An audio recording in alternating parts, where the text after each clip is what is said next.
Khalid Khalem, merci beaucoup d'avoir accepté de participer à ce petit déjeuner, même à distance, puisque vous serez en Chine au moment où on diffusera cette vidéo.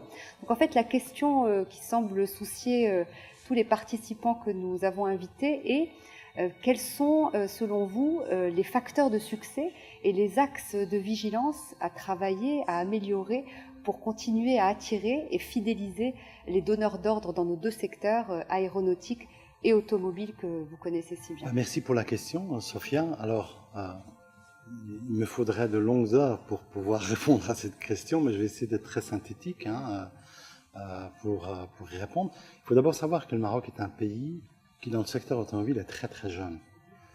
Quand on parle de l'automobile au Maroc, excepté, on va dire, l'unité de production de la Somaca, qui était une unité de production CKD, donc qui n'était pas une usine automobile intégrée, le secteur automobile a à peu près 5 ans, ce qui est extrêmement récent, comparé aux grands pays industriels, aux grands pays automobiles voisins du Maroc ou dans le continent européen, l'Allemagne, l'Italie, la France, voire l'Espagne, qui sont des pays qui ont plus de 100 ans d'existence dans ce secteur.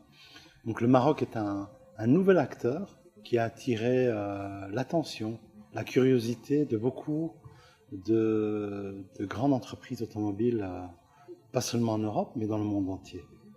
Donc le Maroc a mis sur place ce qu'on appelle le PAI, le plan d'accélération industrielle, qui offre un certain nombre d'avantages, une vision claire de ce que le Maroc souhaite faire. Avantages à la fois en termes de subventions à l'investissement, mais aussi avantages fiscaux qui ne sont pas négligeables.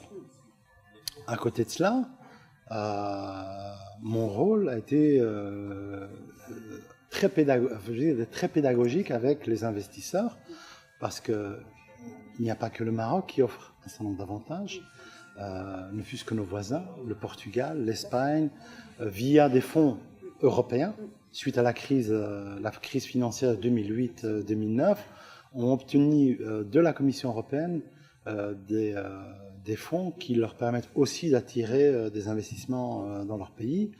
On a comme principal concurrent les pays de l'Est de l'Europe, qui commencent à être saturés, parce que ce sont des pays qui ont connu pendant une vingtaine d'années, une trentaine d'années, une croissance extraordinaire. Le coût de main-d'œuvre dans ces pays ayant explosé, nous a permis aussi d'être beaucoup plus compétitifs et de pouvoir nous démarquer de cette offre.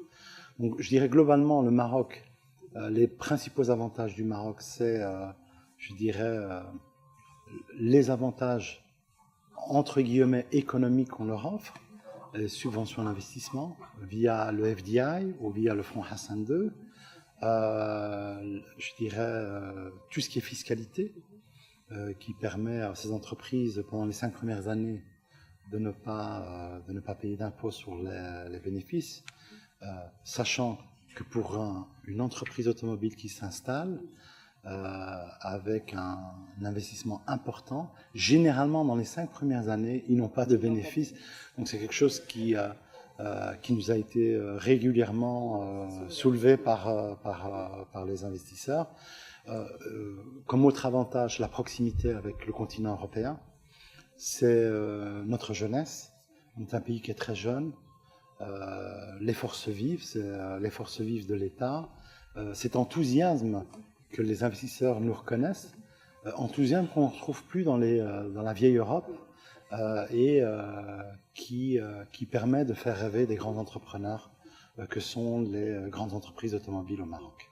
Quels sont les plans de démarchage que vous avez pu mettre en œuvre à l'international avec Monsieur le Ministre, et peut-être quels sont les récents investisseurs sur lesquels il y a des résultats probants? Alors avec Monsieur le Ministre, on a visité tous les continents. Mon premier déplacement avec Monsieur le Ministre a été à Détroit en janvier 2016, et ça avait été, de se dire lui-même, un grand succès. On avait rencontré tous les grands acteurs nord-américains pendant 3 jours de B2B en parallèle du salon automobile de Détroit. On avait rencontré de gros acteurs locaux et nombreux d'entre eux nous ont rejoints aujourd'hui et ont investi au Maroc. Ensuite, nous avons fait des déplacements à l'international, en Asie, en Chine, au Japon, en Corée du Sud, en Europe, en Italie, en Allemagne, en France. Et tout ça nous a permis de démarcher à peu près une bonne vingtaine d'entreprises et a été couronné par des signatures récentes au Palais Royal. Je citerai en vrac des grandes entreprises telles que JTEC, japonais, Hans Corporation, les coréens, Nexteer Automobile américain, CITIC Daicastal, le chinois, Maniti Marelli, l'entreprise italienne, et d'autres entreprises du type Mecaplast français. Donc notre portefeuille client et nos succès sont très variés et touchent différentes nationalités, ce qui donne après coup une certaine fierté de toutes les actions qui ont été entreprises avec Monsieur le Ministre. Est-ce qu'à ce stade déjà vous avez pu identifier justement des axes de vigilance, des points sur lesquels le Maroc devrait travailler, se remettre en question pour être encore plus fort vis-à-vis de ces investisseurs? Écoutez, des axes de vigilance, oui, on se benchmark régulièrement. Parce que comme je vous l'ai dit suite à votre première question, nous ne sommes pas seuls à vouloir attirer les investissements. Même les pays riches du nord de l'Europe ont pour objectif d'attirer des investisseurs, que ce soit la France, l'Allemagne, l'Italie. Donc chaque fois qu'un investisseur s'installe au Maroc, c'est un échec quelque part pour eux aussi. Parce que, je dirais en termes de capacitaire ou de volume commercial équivalent, quand une entreprise s'installe au Maroc, c'est qu'elle se désinstalle de quelque part. Donc, vigilance, oui, on se benchmark régulièrement et on essaye de voir comment on peut améliorer, je dirais, nos axes de promotion et notre discours d'attractivité, si vous voulez, vis-à-vis de ces investisseurs. Alors, en tant que vecteur, je comprends, effectivement. Maintenant, une fois sur place, je sais que vous êtes très proche des acteurs du secteur automobile. Est-ce qu'il y a des difficultés qu'une fois sur place, ces acteurs peuvent connaître et sur lesquelles nous devons travailler? Oui, je pense que la plus grosse difficulté que nous rencontrerons à l'avenir, c'est l'aspect ressources humaines, bien évidemment. Le vivier de talents, de mon point de vue, par rapport à la forte croissance des secteurs industriels en général, automobile, aéronautique et autres, va nous obliger à développer très rapidement des politiques de formation professionnelle et je dirais d'enseignement supérieur qui permettra d'accompagner tous ces investisseurs. Et aujourd'hui, on sent, pour être tout à fait honnête, poindre je dirais, une forme de crise pour trouver des talents, je dirais, à des coûts compétitifs. Aujourd'hui, il y a une compétition entre le peu de talents que nous avons sur le marché et ceci génère une inflation qui n'est pas bonne pour l'attractivité du Maroc. Aujourd'hui, nous avons des cols blancs qui coûtent plus cher que ce qu'on peut trouver en Espagne ou au Portugal.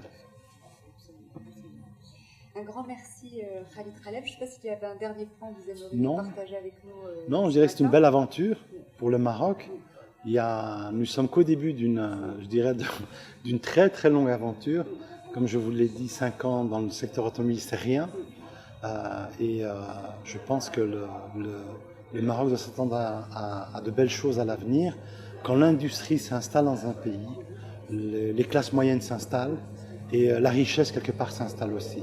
Donc je pense que les pères fondateurs de ces politiques FDI et autres qui ont été mis en œuvre par M. le ministre Moulay Fayed Al Amri et son prédécesseur apporteront beaucoup de choses au Royaume du Maroc.